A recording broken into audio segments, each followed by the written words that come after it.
आज हम आसमान में जिसे टूटता हुआ तारा कहते हैं, असल में वो उल्कापिंड है जिसकी वजह से धरती पर जीवन की शुरुआत हुई थी। आज भी धरती पर अलग अलग जगहों पर ऐसे उल्कापिंड पृथ्वी के गुरुत्वाकर्षण के कारण खींचे चले आते हैं और पृथ्वी के वातावरण से घर्षण करने के बाद धरती पर पाई जाती है या नष्ट हो जाती है। आज हम टीवी, इंटरनेट, न्यूज़ और सोशल मीडिया पर देख सकते हैं कि कैसे लोगों को उल्काओं से मानव जाति को खतरा है ऐसा प्रचार करके डराया जा रहा है।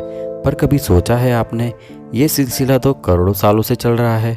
वास्तव में हम खुद पृथ्वीवासी नहीं हैं, पर हम नहीं जानते कि हम इस ग्रह पर कैसे आए। पर इस पृथ्वी पर सबसे पहले जीवन पनपा इन्हीं उल्कापिंडों की वजह से। यही पानी को धरती पर लाए थे, पर ये पानी उल्कापिंडों पर कहाँ से आए ये हम इंसान भी नहीं जानते। प्रत्येक उल्काएं अनगिनत संख्याओं में देखी जा सकती है, किंतु इनमें से पृथ्वी पर गिरने वाली पिंडों की संख्या अत्यंत अल्प होती है। वैज्ञानिक दृष्टि से इनका महत्व बहुत अधिक है, क्योंकि एक तो ये अति दुर्लभ होते हैं, दूसरे आकाश में विचरते हुए विभिन्न ग्रह इत्यादि के संगठन और संरचना के ज्ञान के प्रत्यक्ष स्रोत केवल ये उल्कापिंड ही है। इन उल्कापिंड के बारे में आधुनिक विज्ञान को भी 18वीं सदी में पता चला था कि यह पिंड आसमान से गिरते हैं।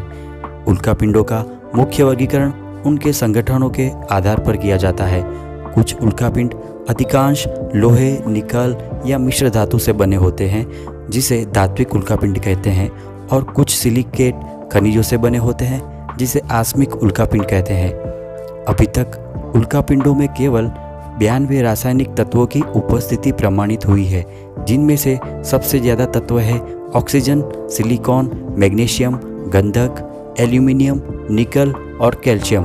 उल्कापिंडों की उत्पत्ति का विषय बहुत ही विवादास्पद है, जिनमें से कुछ में इन्हें पृथ्वी, चंद्रमा, सूर्य, धूमकेतु आदि अंश का माना गया है। एक अति मान्यता मत के अनुसार उनकी उत्पत्ति एक ऐसे ग्रह से हुई जो अब पूर्णतः नष्ट हो गया है।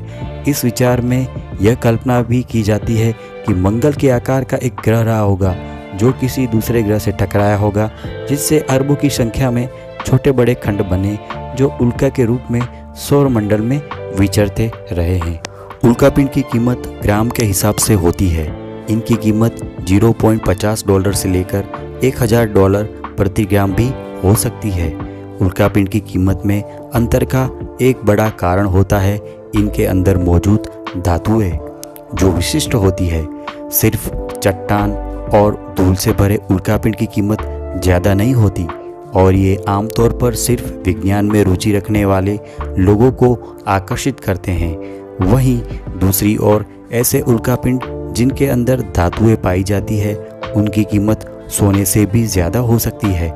खास तौर पर ये धरती से बाहर ब्रह्मांड की अनोखी धातु से बना होने पर ये और भी दुर्लभ हो जाते हैं। इंडोनेशिया में एक उल्कापिंड गिरा था जो 4.5 अरब साल पुराना था, और उसमें सीवैम 1/2 कार्बनेस क्लोराइड बताया गया, जो काफ़ी दुर्लभ था। इसलिए उसकी कीमत $897 प्रति ग्राम लगाई गई थी, यानी 63,587 रुपये, जबकि सोने की कीमत तब करीब 92,100 रुपये थी।